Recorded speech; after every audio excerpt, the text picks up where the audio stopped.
Straight aside the drug rehabilitation center masing HENKHATLAKLIBA asi afaba khudam nate INKHATLAKLIBA NAHA sing drug taki KALHOUSI HAIRABADI drug na Piriba Cheitheng Shing Khang-Hanba Mathou Tai HAINA Social Welfare Minister HEIKHAM DINGO na PHONGDORAKLI.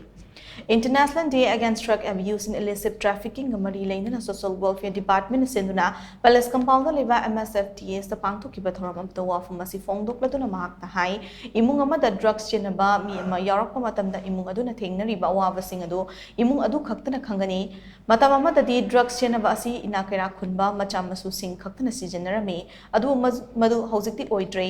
amaromda yamna nungnangningai oiriba amana chahi 15 gi mathakta leiba angangsing paktakna drugs chenaba yarakliba asini oirakliba fibam asi karidagi no haibasi mamam poibasing na kupna yengshin bachange masigi mathakta INKHATLAKLIBA NAHA sing the drug awareness ningthina Piriba Mathou Tai khunai amagi tungi yumbi oigidoriba NAHA sing drug the lai chuduna laikhiba haiba asidagi hena mangzaba amata leite karingba ngasi drug the lai chuduna leiriba NAHA sing asi kalhoutrabadi mirol amadi sungsoi soitna drug ki pakta dumak irakta duna leikhigani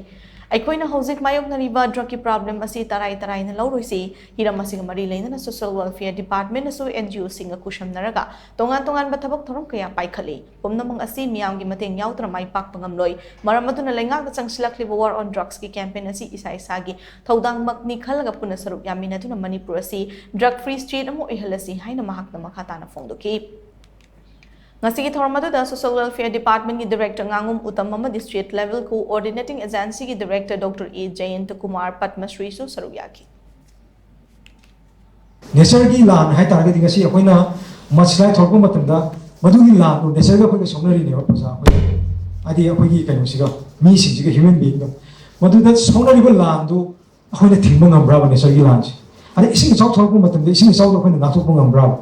ano aseng balance nesargi lan ne akoina tengari adu akoina somnari do ko nesargi lan ji akoina nesar akoina amang piru akoina so ba akoina moida yengthiru do na maram mar kan da akoida so Irakadaba impact to madu akoi tinno nomoi koi maruaina akoi daktagi akoi afa society ma ari yamna phaba tinjang kaijang daba yamna chakhut pa yam develop oiba shanti leba society mu henje hai targeti koi drug abusers singsi hanhanba drug chaba tokpa koi masel hachang phana leba hachang phana lai targeti afa wakan kalani wakan nuwairani thaba afa tawingani ana mai tawna koi Apo society ko porok na mo hona bida am nungai ba samas mo oina no hona bida koi drug tagi nathare kanda ko nam punna koi drug si motan na mo hona minesi